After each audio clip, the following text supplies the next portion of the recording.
Arg! Ahoy there, matey! Welcome aboard the world of boating. Please stand clear of the doors. Por favor, manténganse alejado de las puertas. The radio show devoted exclusively to the boating lifestyle. You're gonna need a bigger boat. Brought to you by worldofboating.com, your internet portal for the boating enthusiast. I was just looking into buying a boat of my own. Call World of Boating toll-free now at 1-8888-28-BOAT. That's 1-888-828-BOAT. And welcome. This is the World of Boating. Greg, your first mate, Captain Patrick, Mike the Mariner, and filling in for Barry the Boater, we have Mark Knoll. He has joined us. He is a marine surveyor. And I got that right, didn't I, Mark? Matt. I'm sorry, Matt. Started with an M. Yeah, You know, you and I had a discussion about not doing this, so we be more concise. And that's why I did it. That's exactly. Matt. You put that little earworm, thought in my head, and I totally screwed it up, Matt. So I apologize. I tried. Yeah, we got to start the show off on what we do, but he is going to fill in, for Barry the Boater, and probably do much better than what Barry typically does anyway. So the bar's pretty low, Matt. If that makes you feel any better. Glad to be here. All right, good. Very good. All right, so we got a bunch of stuff to navigate through when it comes to latest boating news and information today. A couple things I want to get out there. I have officially booked my Virgin Voyage cruise at the end of this month, and I'll be reporting to you. Now, this is kind of I know this is a contentious issue with our crew. If you go on a cruise, it doesn't count. You're not a boater, but I disagree. But regardless of how you feel about that, this is a new entry to the cruising market from Sir Richard Branson. And I'm going to go on one of these 5-night cruises out of Miami and see what he's done. He's kind of stirred up things a bit in the cruise industry. No kids, a different kind of approach to cruising. They're targeting a younger, adventurous crowd like myself. And so I'm going to go take a look and see if indeed it is a lot different. And, he's a big-time sailor himself. He's a big-time boater. So, it has a lot of nautical themes, I hear, on this cruise ship, as you would expect. So it'll be interesting to see. Patrick, what do you think? Well, we've never asked Matt this question, and Matt is joining us from Knoll Marine Surveys, KnollMarine.com. Matt, if you are a passenger on a cruise ship, does that make you a boater? I'm going to say no. Well, that's okay. I said said go on a cruise, and I don't want to go on a cruise, but if I had to go on a cruise, it would be on one of these Virgin cruises. I know a couple of guys working for the company, yeah, in the office or in maintenance and repair roles, and like you mentioned, they've shaken things up. I hear pretty good things about the quality of service and the type of the vessel. Okay. So if I was forced to go on a cruise, that's where I'd go. Well, there you go. It'd be at gunpoint for me. All right. And well, likewise. Time will tell. Like I said, we'll have to wait and see how things progress, and we'll have a full report here in about a month. So is this basically like hedonism on the water? I don't know. We're gonna have to wait a month and find out. That's why I'm going, Patrick. I'm gonna go out in the field and report for the World of Boating. That's just what we do. We make those sacrifices and drink, with their unlimited drink package kind of deals, and take advantage of all the stuff and eat too much. And you having your heart checked out before you go? Oh, hell no. I don't want any limitations in that regard when you're about to do an adventure like that. Come on. So anyway, that'll happen in about a month. We'll get the lowdown on that. But the other stuff going on, we mentioned this last week, there seems to be an influx of super yachts hitting the market anytime soon. Former Russian super yachts. And there was, we thought it was only a handful, 10 or so last week, but now I've seen reports there's as many as like 60 around the world, and they're running for their lives. I mean, they're cruising all over. And I don't know what this is going to mean eventually for the super yacht boat market, with that many potentially going up for auction or something, maybe I don't know how these repossessions work long term. But I don't know, Mark or Matt, do you have any issues when it comes? Do you see an influx of marine surveys on super yachts coming up? You see that on your radar, I maybe? I really don't. And part of it lies in the definition of what's going on. They're being sanctioned, not repossessed. And that's a whole separate sidebar in the financial world. But basically, it means the owners of those boats can't do any financial transactions with them, specifically in U.S. dollars when it's the U.S. government sanctioning them. Yeah. And what that means is they can't buy fuel, they can't pay their crew, they can't buy groceries. So they're stuck at the dock, bills unpaid, crews walking off, and they really can't sell them. So where does this go? Down the road, it may take years to shake out. There was a big one that's at Lürssen in Germany undergoing refit. Yeah. And the crew just walked out. It was in the media. They couldn't get paid. Where does that end up? For now, Lürssen's doing work on it. They're putting a crew on it to maintain it, probably because they're first in line to get a lien on it or whatever it may be over in Germany. Right.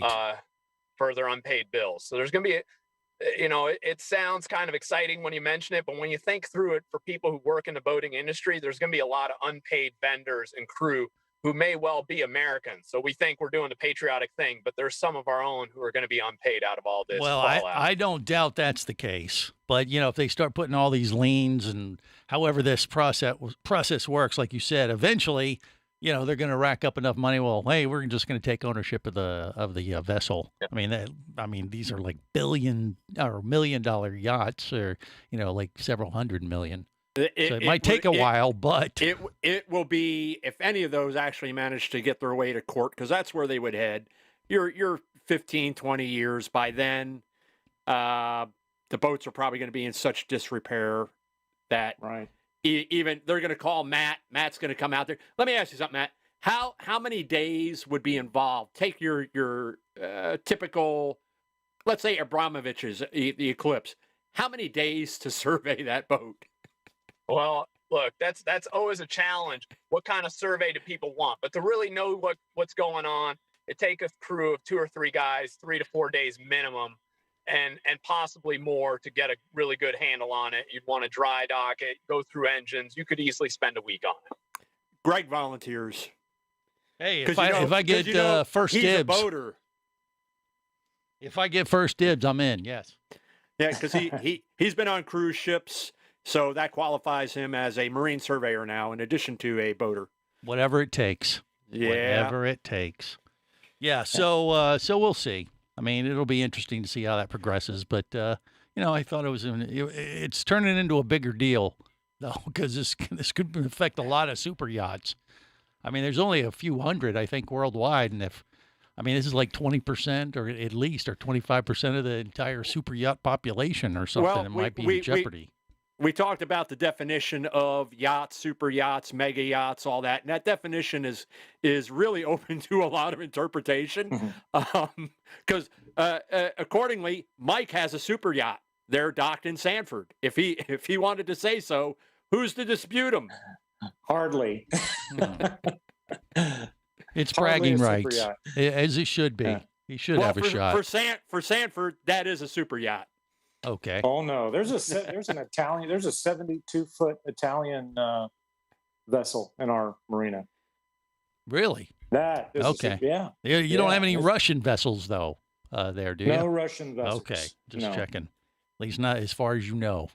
But, there's some Taiwanese trawlers. There's of course American boats, the Italian vessel, and there's a 65-foot aluminum yacht that I'm told used to be owned by Tony Curtis.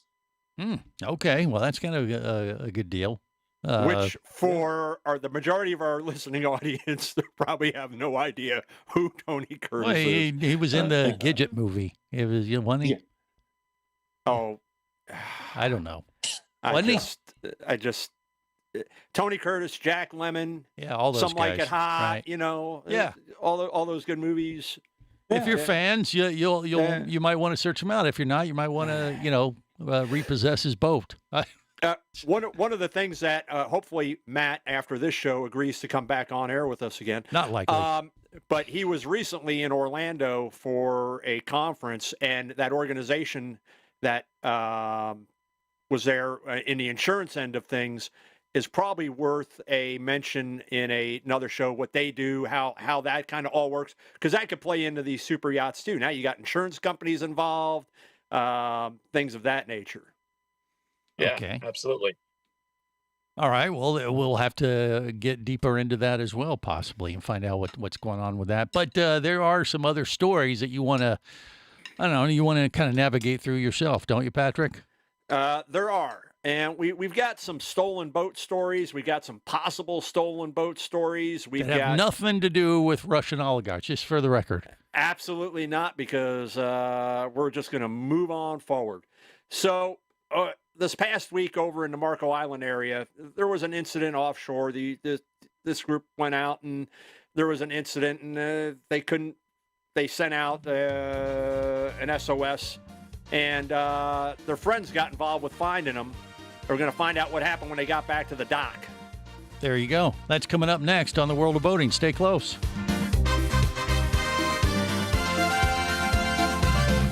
You're listening to the World of Boating Radio Network. Hosting a radio show about scuba diving and boating is one of the best gigs on the planet. It's actually part of my job to check out and report on cool new products I personally use to enhance my diving and boating adventures. However, I do believe in sharing the joy, and this is why we've added Nanook protective hard cases to our list of products you can now purchase on the merchandise page at scubaradio.com. Nanook cases are designed to protect the most sensitive equipment in the harshest environments. Underwater photographers, listen up. From their high-impact NK7 resin to their exclusive Power Claw latches, Nanook has raised the bar for those of you that demand the best protection for your gear. Plus, Nanook protective cases cost less than similar products currently on the market. The company has been around for over 15 years, but it's new to the U.S., so we've made a small number of Nanook cases available exclusively for you at a special introductory price on the merchandise page at scubaradio.com. Go there now and check out Nanook, the evolution of protection.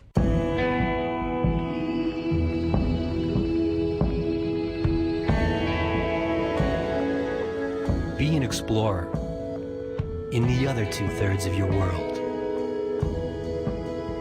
Be the buddy who takes the kids in the aquarium instead of just to it. Be adventurous. Be amazed. Be a diver. Even Keatley wasn't ready for me, or anything that followed. Chased by a police department, led by his ex-girlfriend, and hunted by brain fork-wielding Fijian assassins, it's everything he can do to keep from getting locked up, killed, or worse. Kava Screw is available as an ebook for $2.99 at Amazon.com. Kava Screw. Put a brain fork in him. He's done.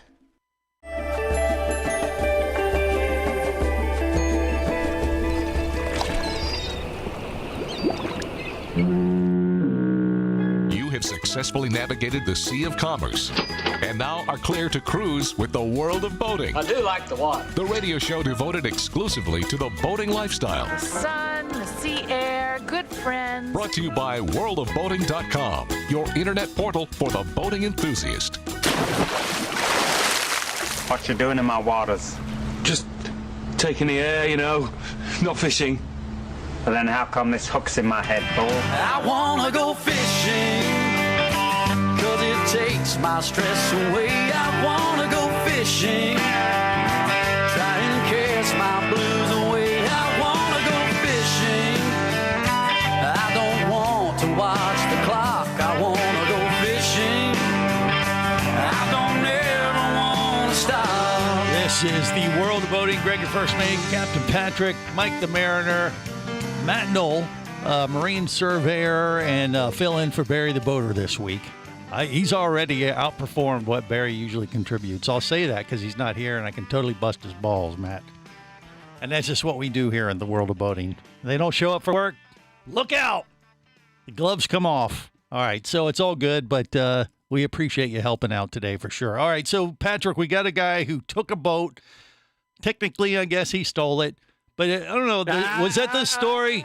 Was that the story where he actually he was taking it to go find his buddies? Is that the one? So or no? It's apparently it's his boat. The story's kind of still evolving, but okay. Yadian Perez Prats did not make that up, and I think I've got that pronounced correctly. If not, too bad. So he gets these friends went out. He got an SOS from them. He jumps in his boat and heads out, and then he starts running low on gas. Anyway, he gets back to the dock. Law enforcement is there, and they start going through his boat, searching for the numbers, the HIN numbers, hull identification numbers, which is akin to a VIN or vehicle identification number for your car. Nothing adds up, nothing matches up. And when that story posted, Matt had messaged us. And Matt, what do you say? So you mentioned that conference I was at earlier. Yes, I did. Miami, International Association of Marine Investigators.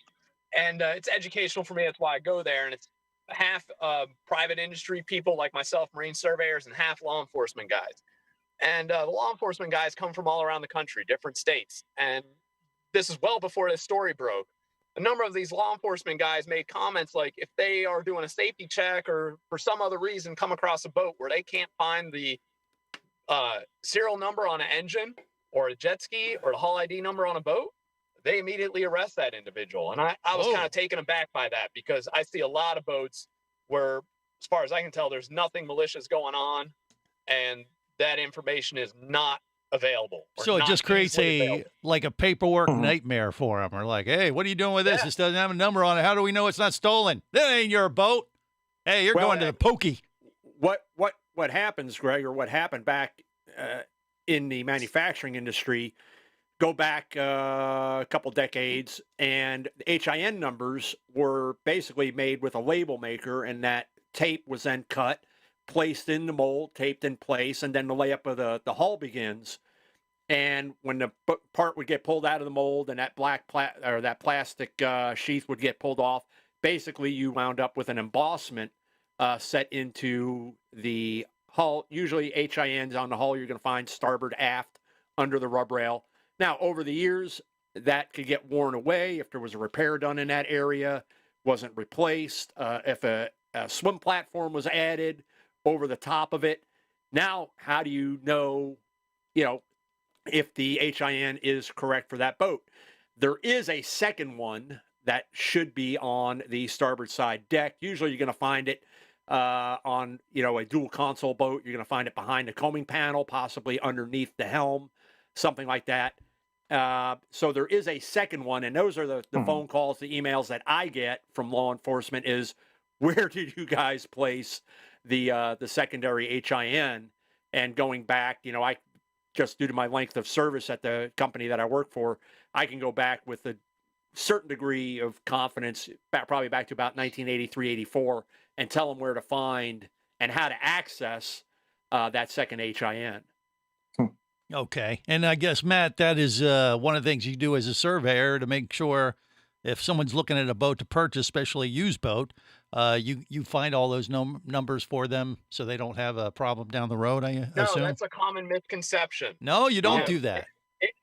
So the actual hull ID number, which is usually on the starboard transom, it gets recorded. Yeah. Engine serial numbers, if they're accessible without spending hours looking for them, they get recorded and photographed. Beyond that, no, I don't know of any marine surveyors that go much beyond that. That secondary HIN that Patrick just mentioned, you oftentimes have to disassemble something to access it, if you can even find it. I just redid a boat of my own. It was built in 96. I cut the whole boat into pieces to restore it. I never came across a secondary HIN. Well, but you would look for the first one, though, Absolutely. right? Yeah. And what I encourage people to do, there's a website called boathistoryreport.com, business plug, but they're doing good things. It's like Carfax for a boat. There's valuable information there. It's I forget the exact cost. You go online and a boat buyer can pay for it. And there's a lot of useful information there. It's a good check for people. Sounds good. What a survey does. I would say, if I'm looking at a used boat and say I'm looking at one that's got the embossed HIN, the starboard transom below the rub rail, and let's say, a 30-year-old boat, maybe it doesn't look as pristine, maybe it's got some hull oxidation and stuff like that, but if that HIN looks literally brand new, to me that sets off a bit of a warning, because doing an HIN on a hull, and not that anybody ever does this in selling a boat, but it is not too difficult to change an HIN on the hull. And that's where Matt and I both talking about the one that's on the deck. Mhm. Yeah, depending on the era of manufacture, there's components that you may have. It's not easy on some of those boats to get to that second one. On the newer boats, I'd say stuff that's been built in the last 10, 12 years, much, much easier to find, to get access to. But, and probably unless you call the manufacturer, you're not going to know where to look to find it.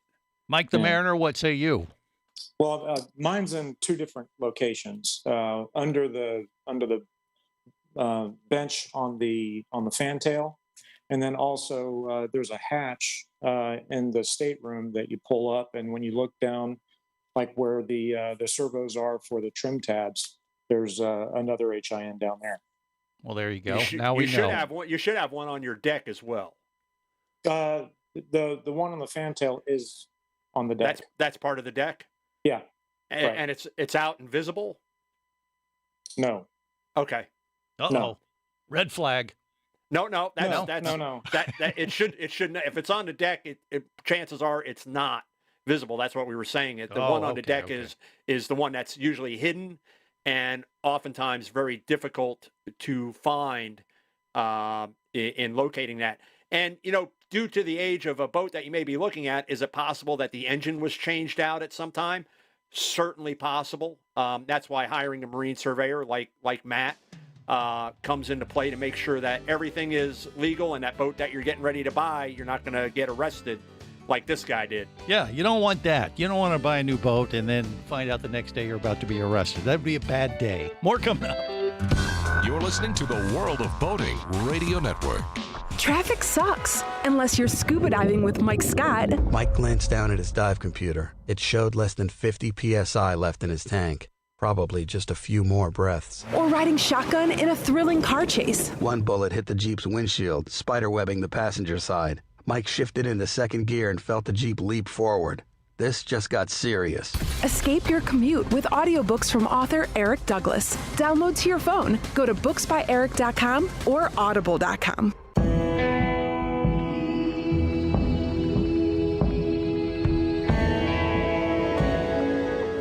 Be an explorer in the other 2/3 of your world. Be the buddy who takes the kids in the aquarium instead of just to it. Be adventurous. Be amazed. Be a diver. Imagine traveling twice as fast as you can drive. Imagine taking friends and family snorkeling, surfing, skiing, shopping, and more to exotic destinations. Imagine attending business meetings in cities far away and still making it home at night. Or just imagine exploring the wild blue yonder. Quit dreaming about it and get to it. There has never been a better time to become a private pilot, and Flight Training Professionals in Orlando will show you how. Flight Training Professionals in Orlando is your full-service flight school. A state-of-the-art flight simulator, a fleet of the latest Cessna aircraft, and a staff of full-time seasoned flight instructors are just a few of the many reasons Flight Training Professionals in Orlando is the place to start your aviation adventure. Call 407-896-0077. That's 407-896-0077. Or go to ftpros.com. That's ftpros.com.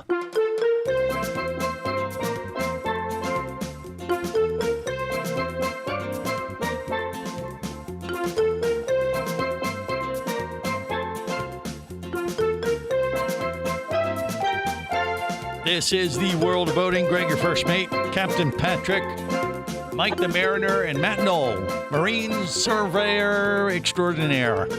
I mean, Grand Poobah Marine Surveyors. I don't know. What kind of title do you like to give yourself? Just Marine Surveyor, or do you add another adjective on there, Matt, when you've been drinking I heavily? like that one extraordinaire that you just did. Okay, That's pretty all good. right. We I'll can take that.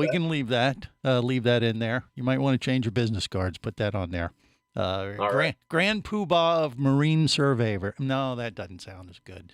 Extraordinaire. I agree with you. It has a ring to it. All right. So you want to look out for your number so you make sure that the boat you own, you can prove it, I guess, is really what it comes down to. Right, Patrick? Well, if you get into a bind. So that you can show that the boat that you have a title to, hopefully, the numbers line up and it doesn't come up as a stolen vessel, or those numbers are just some numbers that somebody made up. I've come across in the market where people take an older, I'm not going to say manufacturer, but a domestic U.S. manufacturer's boat, and they'll update it with current graphics and change the designation, the sticker designation or the decal, and we got a call or an email. Yeah, this guy's got a 1999 27 XS. And it's like, oh, we didn't make that boat, back at that time. And then you do a little bit of digging, and it really comes down to the HIN is where you're able to discern what not only the model is, but the year it was built and the model year it is as well. So those are important. And, having experience with the stern drives, with the inboard outboards, you, as Matt said, you gotta, if you want to find that engine serial number other than the one that's on the sticker on the flame arrestor or on the valve cover, it's getting pretty much standing on your head and finding that ID tag that is riveted to the engine block. And oftentimes you're going to find that towards the stern, the rear of the engine, towards the transom assembly, the TSK plate. And that's where you got to kind of, well, in this day and age, getting in there probably with the camera and, shooting some video down there and seeing if you can find it. But if it's an older boat that hasn't been well maintained, it's got a lot of grease and grime on it, may be a little bit of a problem. Yeah, easier said than done. All right, we got more coming up on the World of Boating. Stay close.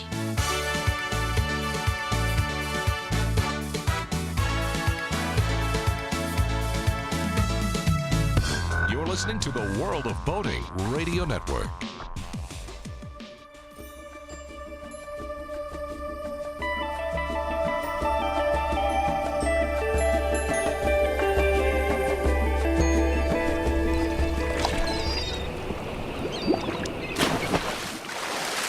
Who are you?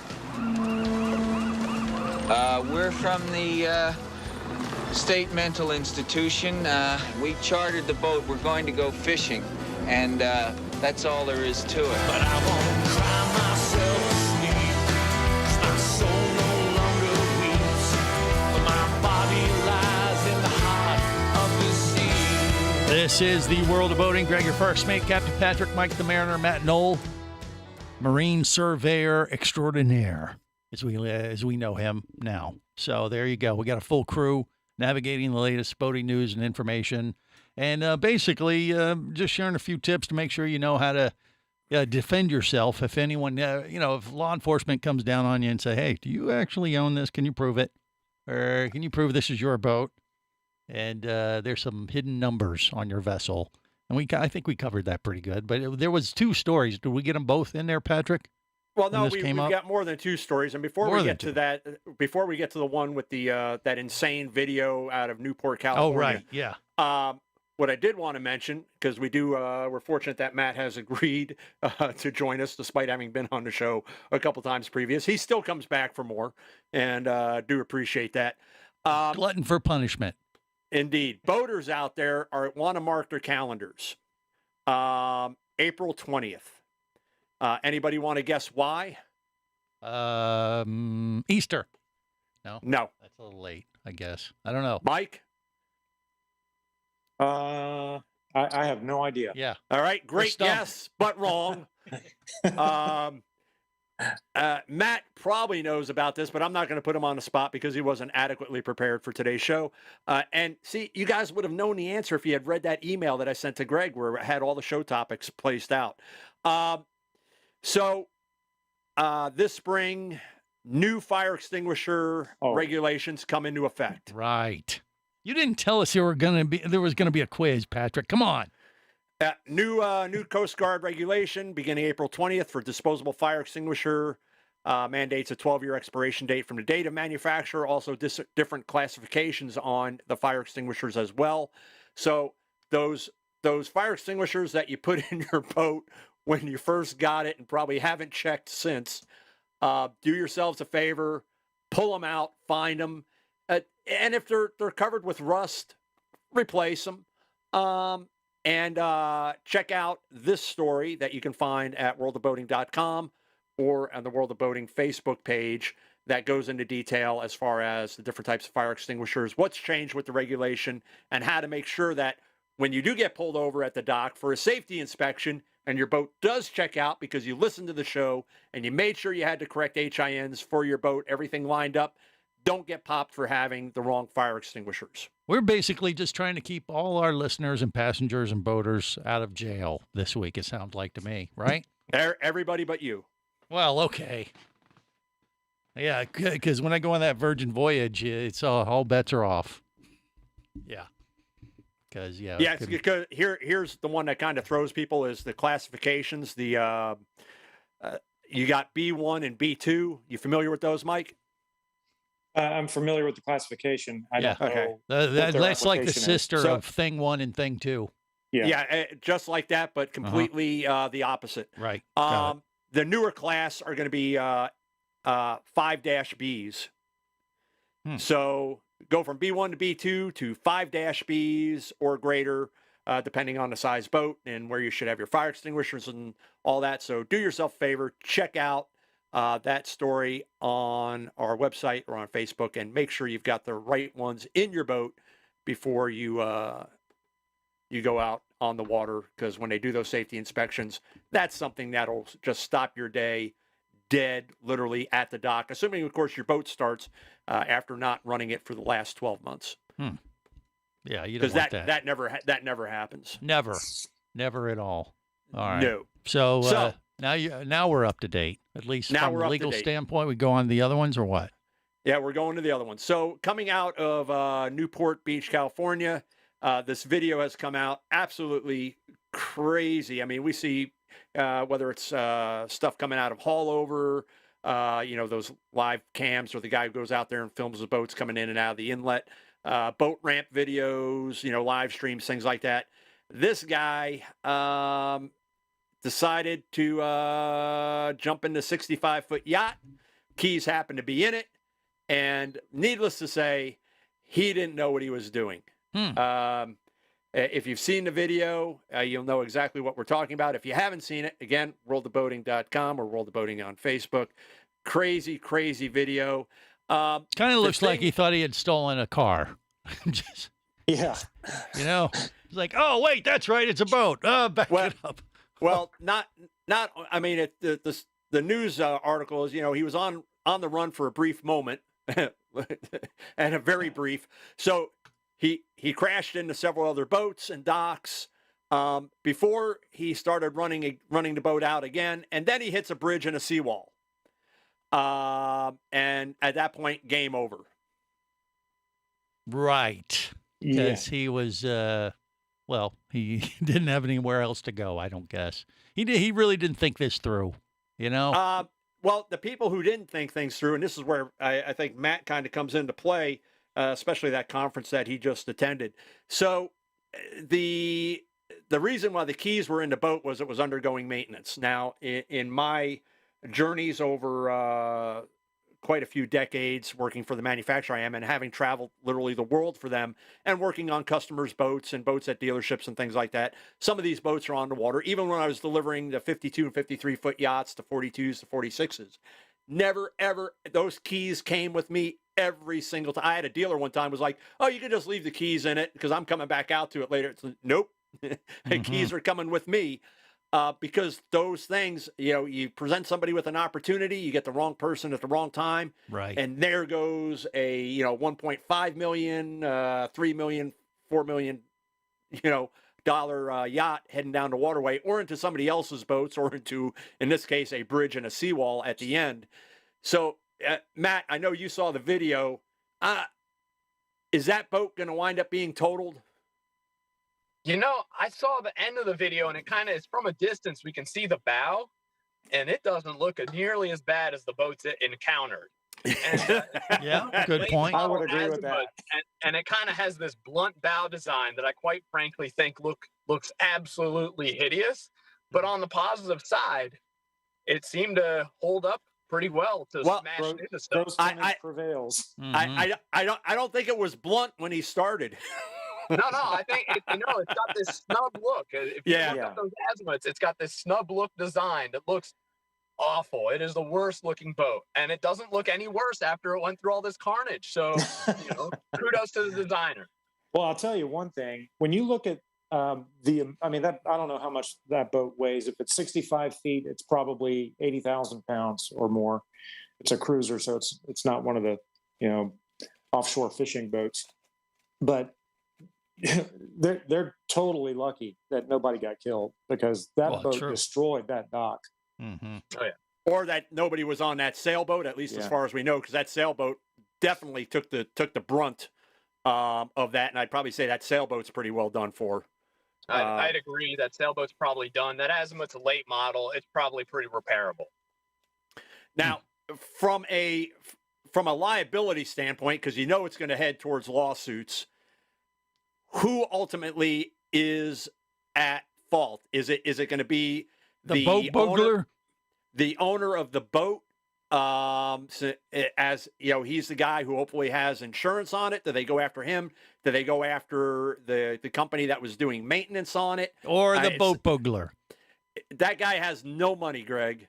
My suspicion, and this is a legal question, not a surveyor question, right. My suspicion is that this will go through some amount of legal process, and there'll be some amount of splitting the egg, if you will, between the different.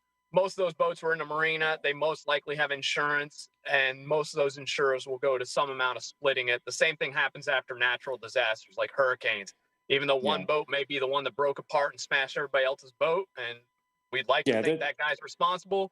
Really what ends up happening usually is the underwriters end up splitting that across, splitting the damages or covering their own damage, if you will. Right. Yeah, subrogation.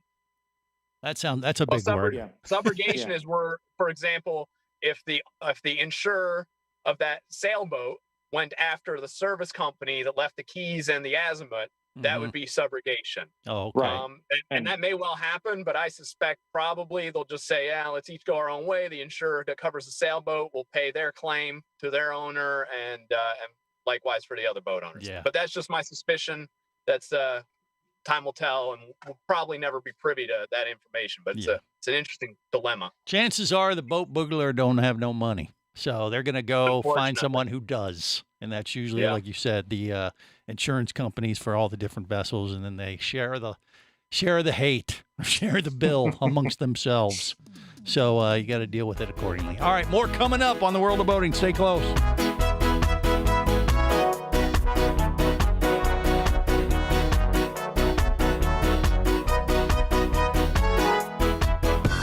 Listening to the World of Boating Radio Network. Do you have a message or product you need to share with the boating world? Well, look no further than the World of Boating radio show. Just like you, thousands of boating enthusiasts are hearing this message, and we could be talking about you and your product or service as early as next Saturday.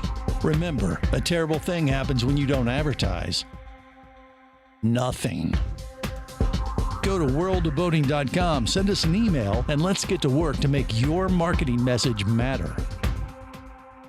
Traffic sucks, unless you're scuba diving with Mike Scott. Mike glanced down at his dive computer. It showed less than 50 PSI left in his tank. Probably just a few more breaths. Or riding shotgun in a thrilling car chase. One bullet hit the Jeep's windshield, spiderwebbing the passenger side. Mike shifted into second gear and felt the Jeep leap forward.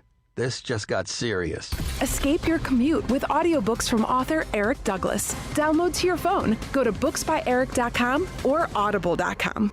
Hosting a radio show about scuba diving and boating is one of the best gigs on the planet. It's actually part of my job to check out and report on cool new products I personally use to enhance my diving and boating adventures. However, I do believe in sharing the joy, and this is why we've added Nanook protective hard cases to our list of products you can now purchase on the merchandise page at scubaradio.com.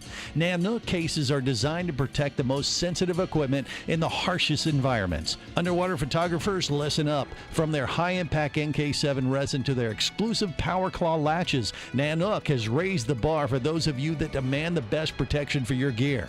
Plus, Nanook protective cases cost less than similar products currently on the market. The company has been around for over 15 years, but it's new to the U.S., so we've made a small number of Nanook cases available exclusively for you at a special introductory price on the merchandise page at scubaradio.com. Go there now and check out Nanook, the evolution of protection.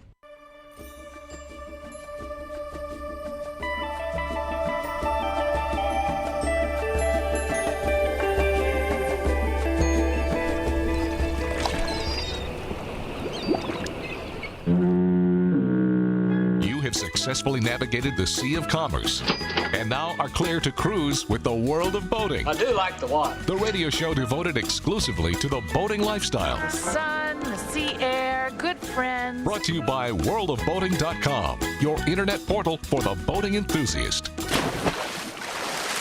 Listen up. The ship is sinking. Okay? We're going down right now. Just wrap your heads around the reality of that. In 5 minutes, this ship is going to be at the bottom of the lake. And there aren't enough spaces on the lifeboat. Who are we going to save? Who's going to fix this ship? We got the ship where This is the World of Boating. Greg, your first mate, Captain Patrick, Mike the Mariner, and Matt, the Marine Surveyor. And by the way, Matt, I want to make sure we get this out there for your business. If people want to connect with you, they can connect via the web and your website, which is what? NoelMarine.com. That's K-N-O-L. Yes. K-N-O-L. 2 L's or 1? Yep. 2 L's. NoelMarine.com. There you go. And you can connect with the Marine. I don't think it says that on his website yet, but by the end of the show, it'll be updated to Marine Surveyor Extraordinaire. All right, it does say now as heard on World of Boating. So apparently he's updated it for that. Wow. Awesome.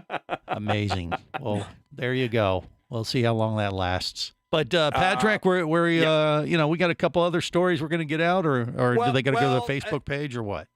I want to kind of come back to the last story, in that what tends to happen. So we were talking about the damage to these boats. Mm-hmm.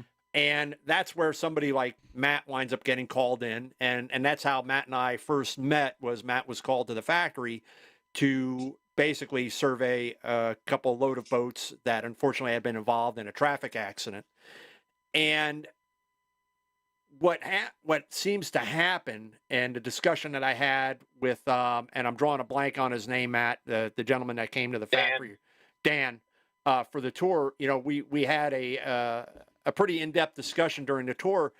And what upsets, it seems, boat owners, they've got their boat, it's properly insured, everything like that. But then something unfortunate happens like this, and the surveyor, the insurer, comes in and says, we've got to basically scrap the boat. And they're like, well, what? Why? This is my baby. This is the boat that I've had for 5 years, 10 years, 15, whatever it is. And it seems that happens because the cost of taking that boat apart to repair the damage, plus availability of parts, especially if it's something that's unique to that boat, that was made by the boat manufacturer. Maybe that boat's not in production any longer, don't have access to the molds. The molds have been scrapped. The insurance company comes in and says, we got to total this. Yeah. Yeah.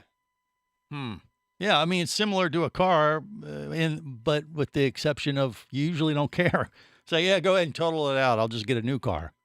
Yeah, I don't think people are as sentimental as they are about their vessels. I think the other thing that happens is people don't properly read and understand their insurance policy. And I don't know, it's totally the fault of the consumer. I'm at fault of that too. They're hard to read.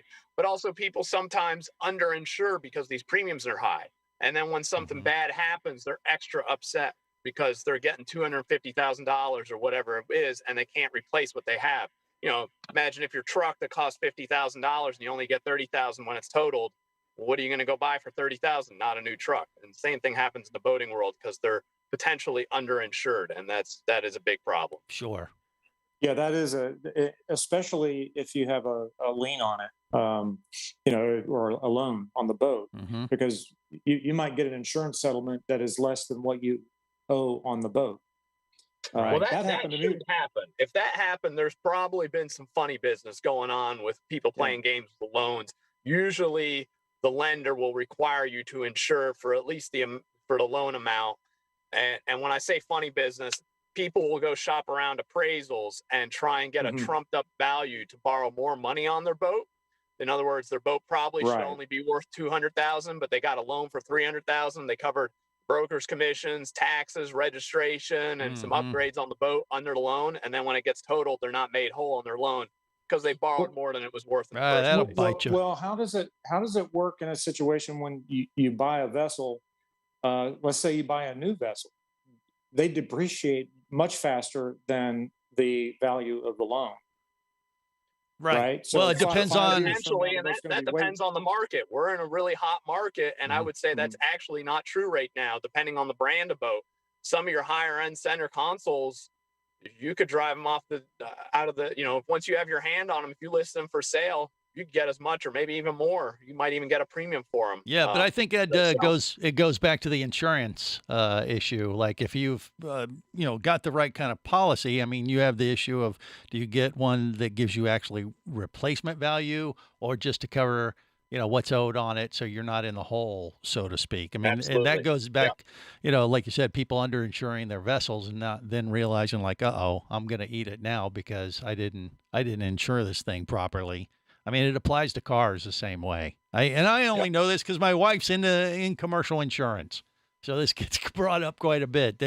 It does go back to checking your paperwork and making sure you know what kind of insurance you have for your vessel, in case, God forbid, something terrible like that happens. Yeah, I guess the reason why I brought it up is even with the right insurance, the appropriate coverage, you could still wind up, man. I mean, not gonna, let's say, because I don't want to throw bad karma at Mike, but the guy who's docked next to Mike. Really loves his boat. I mean, put a lot of sweat equity in it, is out there every week. He's polishing it. He's buffing it. The thing is in tip-top condition, but maybe it's an older boat and somebody's coming through Lake Monroe one night and smacks into the boat, and the insurance adjuster comes out and says, it's going to cost more to fix it. And he's like, what about sentimental value? Sorry, don't care. But then you got to look at that boat is going bye-bye, and that's where it tugs at somebody's heartstrings. Yeah, no, of course. You're absolutely right. And it happens all the time where people put $40,000 worth of electronics and don't update their policy, and that's not covered either. That's not good. All right, we're going to have to wrap it up with that. Till next time, remember, whether it's sail or motor, life is better as a boater. Safe boating, everyone. Come back here, you barnacle-bitten swab! World of Boating is brought to you by worldofboating.com, your internet portal for the boating enthusiast. Any of this getting through to you, son? World of Boating is a production of Overboard Entertainment Incorporated. Computer standing by. Remember, you can listen live or to archives of past shows worldwide over the internet at worldofboating.com. Computers can do that? So tell a friend and come aboard every week for the World of Boating. This is so great. I can't wait. I'm getting goosebumps. Feel me. The radio show devoted exclusively to the boating lifestyle. TTFN, ta-ta for now. The opinions you just heard on the World of Boating are those of the hosts, callers, and guests. They are not necessarily those of any station or network, its management, or advertisers. What are you being such a weenie for? While on the water, your safety and the safety of many others depends on you. So boat smart and operate your vessel only after receiving the proper training and instruction for your area. There is a fine line between genius and madness. Have any questions or comments? Feel free to do so via the web at worldofboating.com.